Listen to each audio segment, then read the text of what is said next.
in the United States of America that breed children in order to sell them. And when they are sold, they come without birth certificates, which means it's easier to kill them and have no one ask where they are. We're also importing children by the plane load. Again, children who have no documentation. It's not just child slavery or child sex abuse.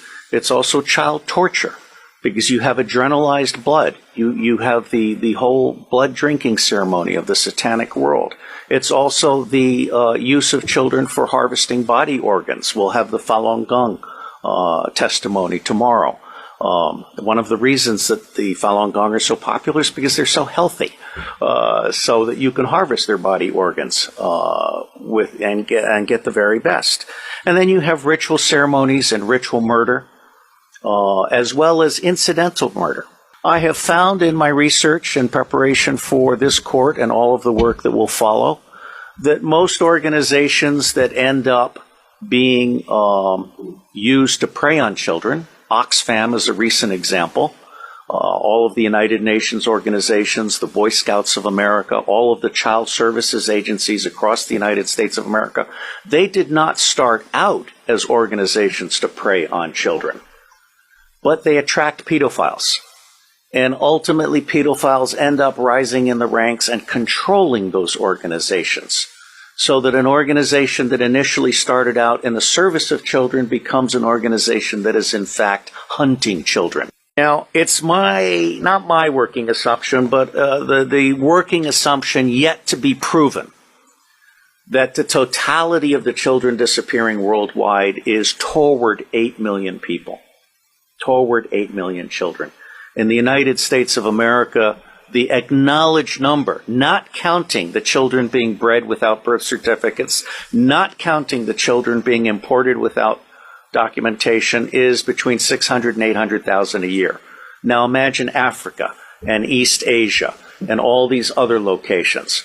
I personally believe that the number we want to try to document is rising well beyond the official figures, and we have yet to learn what the actual number is. Okay?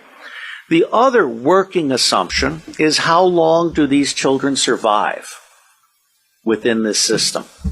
What I am hearing from the witnesses that I've talked to is 2 years.